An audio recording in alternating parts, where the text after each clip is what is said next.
Bin മുഹരീം റളിയല്ലാഹു അൻഹു. പ്രവാചകൻ മുഹമ്മദ് നബി മുസ്തഫ സ്വല്ലല്ലാഹു അലൈഹി വസല്ലമയുടെ അനുയായികളിൽ ഒരാളായിരുന്നു നോമാൻ ഇബിൻ മുഹരീൻ റളിയല്ലാഹു അൻഹു. യസ്രമിന്റെ പ്രാന്തപ്രദേശത്ത് താമസിച്ചിരുന്ന അൽ മസീന ഗോത്രത്തിലെ അംഗമായിരുന്നു അദ്ദേഹം. മുഹമ്മദ് നബി മുസ്തഫ സ്വല്ലല്ലാഹു അലൈഹി വസല്ലമയുടെ ക്ഷണപ്രകാരം ആദ്യം ഇസ്ലാം മതം സ്വീകരിച്ചവരിൽ പെട്ടതായിരുന്നു അദ്ദേഹം.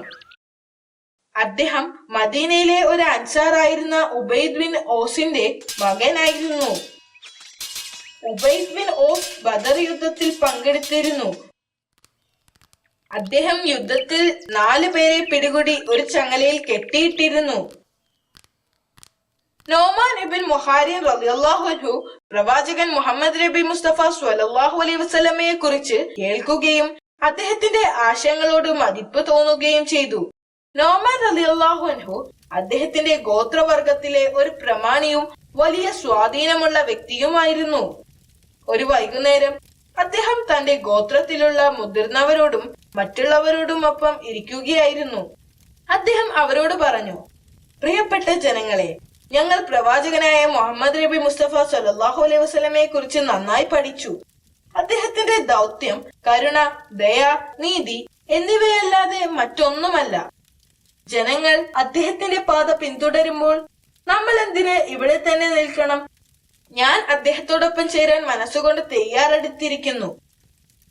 അതിരാവിലെ ഞാൻ പുറപ്പെടും. എന്റെ കൂടെ വരാൻ ആഗ്രഹിക്കുന്നവർ തയ്യാറായിരിക്കുക. നോമാൻ റളിയല്ലാഹു അൻഹു അവരുടെ ഗോത്രത്തിലെ പ്രമാണി ആയതുകൊണ്ടാവാം അദ്ദേഹത്തിന്റെ വാക്കുകൾ ജനങ്ങളിൽ വലിയ മാറ്റമുണ്ടാക്കി.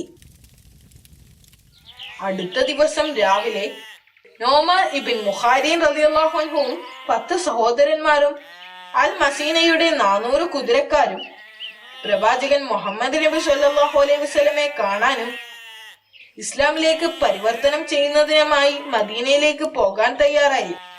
പ്രവാചകനെ പോലെ മഹാനായ ഒരു വ്യക്തിയെ കാണാൻ പോകുമ്പോൾ അദ്ദേഹത്തിന് എന്തെങ്കിലും സമ്മാനം നൽകണമെന്ന് അദ്ദേഹം വിചാരിച്ചു. എന്നാൽ അദ്ദേഹത്തിന്റെ കയ്യിൽ ഒന്നും ഉണ്ടായിരുന്നില്ല. യസ്രമിൽ വരൾച്ചയുടെയും ക്ഷാമത്തിന്റെയും സമയമായിരുന്നു അത്. ജനങ്ങളുടെ കന്നുകാലികളും കൃഷിയുമെല്ലാം നശിച്ചു. എങ്കിലും അവർ തങ്ങളുടെ കൂടെയുള്ള ആളുകളോട് സഹായം അഭ്യർത്ഥിക്കുകയും അവർ നൽകിയ ആടുകളുമായി യാത്ര പുറപ്പെടുകയും ചെയ്തു. അവർ ആട്ടിൻകൂട്ടത്തെ നയിച്ചുകൊണ്ട് മദീനയിലേക്ക് പോയി. അവർ മദീനയിലെത്തി പ്രവാചകനെ കണ്ടു. പ്രവാചകന്റെ സാന്നിധ്യത്തിൽ നോമാൻ റളിയല്ലാഹു അൻഹുവും അദ്ദേഹത്തിന്റെ കൂടെയുള്ളവരും ഇസ്ലാം മതം സ്വീകരിച്ചതായി പ്രഖ്യാപിച്ചു. അവർ നബി സല്ലല്ലാഹു അലൈഹി വസല്ലമയുടെ പാത പിന്തുടരുകയും വിശുദ്ധ ഖുർആൻ അവരുടെ ഹൃദയത്തോട് ചേർത്ത് വെക്കുകയും ചെയ്തു. നോമാൻ റളിയല്ലാഹു അൻഹുവും അദ്ദേഹത്തിന്റെ അനുയായികളും മദീനയിലെത്തിയപ്പോൾ മദീന നിവാസികൾ മുഴുവനും അവരുടെ വരവിനെ ആവേശത്തോടെ സ്വീകരിച്ചു.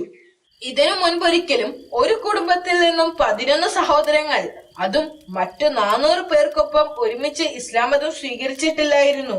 പ്രവാചകൻ നബി സല്ലല്ലാഹു അലൈഹി വസല്ലമ വളരെയധികം സന്തുഷ്ടരായിരുന്നു.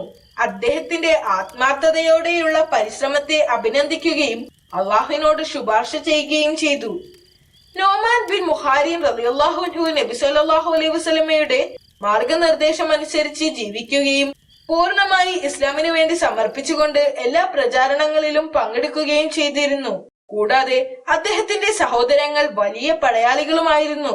ഖദ്സിയ യുദ്ധത്തിനു മുൻപ് ഇസ്ലാമിക ഭരണകൂടം ഇറാനെ ഇസ്ലാമിലേക്ക് ക്ഷണിച്ചുകൊണ്ട് ഒരു പ്രതിനിധി സംഘത്തെ ഇറാനിലേക്ക് അയക്കാൻ തീരുമാനിച്ചു. ഇസ്ലാമിക ഭരണകൂടത്തിന്റെ മുഖ്യ വക്താവായി നോമാൻ റളിയല്ലാഹു അൻഹുവിനെ തിരഞ്ഞെടുത്തു. അവർ അവിടെ എത്തി ചക്രവർത്തിയെ കണ്ടു. അവർ കൊട്ടാരത്തിൽ എത്തിയപ്പോൾ നോമാൻ ബിൻ മുഹാരിൻ റളിയല്ലാഹു അൻഹു ചക്രവർത്തിയോട് അള്ളാഹുവിനോട് കീഴടങ്ങാൻ ആവശ്യപ്പെട്ടു. നോമാൻ ബിൻ മുഹാരിൻ റളിയല്ലാഹു അൻഹുവിന്റെ സംസാരം ഇറാൻ ചക്രവർത്തിയെ രോഷാകുലനാക്കി. അദ്ദേഹം വളരെ രോഷാകുലനായിക്കൊണ്ട് പരുക്കൻ ശബ്ദത്തിൽ പറഞ്ഞു, രാജപ്രതിനിധികളുടെ അവകാശങ്ങളെ ബഹുമാനിക്കാൻ ഞാൻ അന്താരാഷ്ട്ര സമ്മേളനത്തിൽ ബന്ധപ്പെട്ടിട്ടില്ല. തുടർന്ന് അദ്ദേഹം ഇറാനിയൻ സുൽത്താനേറ്റിന്റെ അതിർത്തിയിൽ നിന്നും പ്രതിനിധി സംഘത്തെ പുറത്താക്കാൻ ആവശ്യപ്പെട്ടു. എന്നിട്ട് അവരുടെ കഴുത്തിൽ മണ്ണ് നിറച്ച ഒരു ബാഗ് കെട്ടിത്തൂക്കിയിട്ടു. യുദ്ധത്തിനെതിരായി ചക്രവർത്തി താക്കീത് ചെയ്തുകൊണ്ട് പറഞ്ഞു, യുദ്ധത്തെക്കുറിച്ച് ചിന്തിച്ചാൽ ഖദ്സിയയുടെ കിടങ്ങിൽ അവരെയും അവരുടെ നേതാവിനെയും കുഴിച്ചു മൂടുമെന്ന്. അവർ മണ്ണ് നിറച്ച ബാഗുമെടുത്ത് സേനാധിപതി സാദ് ബിൻ അബി വഖ്സിന്റെ അടുത്ത് ചെന്നുകൊണ്ട് പറഞ്ഞു, വിജയത്തിനുള്ള ഞങ്ങളുടെ അഭിനന്ദനങ്ങൾ സ്വീകരിക്കുക. ശത്രുക്കൾ സ്വമേധയാ തങ്ങൾക്ക് കീഴടങ്ങിയിരിക്കുന്നു. പേർഷ്യൻ സൈന്യവുമായി യുദ്ധം പൊട്ടിപ്പുറപ്പെട്ടപ്പോൾ പ്രവാചകന്റെ സൈന്യം വിജയിച്ചു. യൂഫ്രട്ടീസ് ടൈഗ്രീസ് സമതലങ്ങളിലേക്ക് മുന്നേറ്റം നടത്തുവാൻ ഈ വിജയം ഇസ്ലാമിനെ വഴിയൊരുക്കി. പ്രവാചകന്റെ അനുയായികൾ ഇപ്പോഴും ശത്രുക്കളിൽ നിന്നുള്ള ഭീഷണി നേരിടുകയാണ്. ഒരിക്കൽ 1,50,000 വരുന്ന പേർഷ്യൻ സൈന്യം അവരെ ആക്രമിക്കാനായി പടയൊരുക്കം നടത്തുന്നതായി ഉമർ റളിയല്ലാഹു അൻഹുവിന് വിവരം ലഭിച്ചു. മദീന വിട്ടു പോകുന്നതിനെ കുറിച്ച് അദ്ദേഹം ആലോചിച്ചു. എന്നാൽ മദീനയിലെ പ്രമുഖ നേതാക്കൾ അദ്ദേഹത്തെ എതിർത്തു. പകരം ഈ ഭീകരമായ സാഹചര്യം നേരിടാൻ സൈന്യത്തെ സന്നദ്ധമാക്കണമെന്ന് അവർ നിർദ്ദേശിച്ചു. ഉമർ റളിയല്ലാഹു അൻഹു നൊമാൻ ബിൻ മുഹാരിൻ റളിയല്ലാഹു അൻഹുവിനെ നബി സല്ലല്ലാഹു അലൈഹി വസല്ലമയുടെ സൈന്യത്തിന്റെ നേതാവായി നിയമിച്ചു. യുദ്ധത്തിനിടയിൽ പിന്തുടരേണ്ട തന്ത്രങ്ങളെ കുറിച്ച് അദ്ദേഹം തന്റെ സൈന്യത്തിന് നിർദ്ദേശങ്ങൾ നൽകി. ഈ പോരാട്ടത്തിൽ വിജയിക്കുമെന്ന് അവർക്ക് ഉറപ്പുണ്ടായിരുന്നു. യുദ്ധത്തിനു മുൻപ് അവർ ഒന്നിച്ചുകൂടി പ്രാർത്ഥിച്ചു. പ്രാർത്ഥന അവർക്ക് ആത്മവിശ്വാസം നൽകി. പിന്നീട് അദ്ദേഹം ഇങ്ങനെ പ്രാർത്ഥിച്ചു, നമ്മുടെ ആളുകൾക്ക് അള്ളാഹു വിജയം വരിച്ചു കൊടുക്കട്ടെ. യുദ്ധത്തിൽ മുസ്ലിം ശക്തികൾ വിജയം നേടി. പേർഷ്യക്കാർക്ക് ഒരിക്കലും അവരുടെ സാമ്രാജ്യം വീണ്ടെടുക്കാൻ കഴിഞ്ഞില്ല. ഇസ്ലാമിക ചരിത്രകാരന്മാർ ഈ വിജയത്തെ വിജയികളുടെ വിജയം എന്ന് വിളിച്ചിട്ടുണ്ട്. ഈ വിജയത്തിൽ അഭിനന്ദിക്കാൻ വേണ്ടി എല്ലാവരും നൊമാൻ ബിൻ മുഹാരിൻ റളിയല്ലാഹു അൻഹുവിനെ അന്വേഷിക്കുകയായിരുന്നു. നിർഭാഗ്യവശാൽ നൊമാൻ ബിൻ റളിയല്ലാഹു അൻഹു യുദ്ധത്തിൽ മരണപ്പെട്ടിരുന്നു. അദ്ദേഹത്തിന്റെ സഹോദരൻ വളരെ വിഷമത്തോടുകൂടി അദ്ദേഹത്തിന്റെ മരണം ഉറപ്പാക്കുകയും ഒരു വെളുത്ത തുണി ഉപയോഗിച്ച് അദ്ദേഹത്തിന്റെ ശരീരം മൂടുകയും ചെയ്തു. നിഹാവന്ത് യുദ്ധത്തിന് 2ാം ഘട്ടത്തിലായിരുന്നു അദ്ദേഹം ഷഹീദായത്. 641 അത്. ജനങ്ങൾ അവരുടെ നേതാവായ നൊമാൻ ബിൻ മുഹാരിൻ റളിയല്ലാഹു അൻഹുവിനെ തിരഞ്ഞുകൊണ്ടിരിക്കുകയായിരുന്നു. അദ്ദേഹത്തിന്റെ സഹോദരൻ നൊമാൻ റളിയല്ലാഹു അൻഹുവിനെ മൂടിയ തുണി മാറ്റി അദ്ദേഹത്തിന്റെ ശരീരം അവർക്ക് കാണിച്ചു കൊടുത്തു.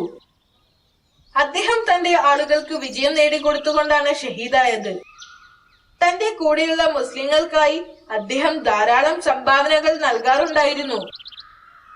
ഇസ്ലാമിന്റെ സമൃദ്ധിക്ക് വേണ്ടി അദ്ദേഹം തന്റെ ജീവിതം നൽകുകയും ചെയ്തു.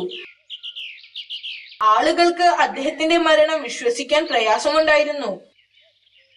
നൊമാൻ ഇബ്നു മുഹാരിൻ റളിയല്ലാഹു അൻഹുവിന്റെ മരണ വാർത്ത കേട്ട് ഉമർ റളിയല്ലാഹു അൻഹു തലയിൽ കൈവച്ചുകൊണ്ട് കരയാൻ തുടങ്ങി.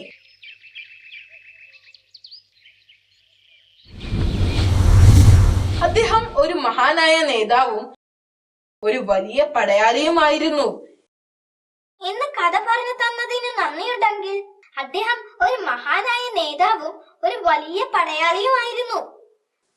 ശരി, ഞാനിപ്പോൾ പോകുന്നു. അടുത്ത തവണ നമ്മൾ കാണുമ്പോൾ മറ്റൊരു കഥ പറയാം. മഅസ്സലാമ അബൂ.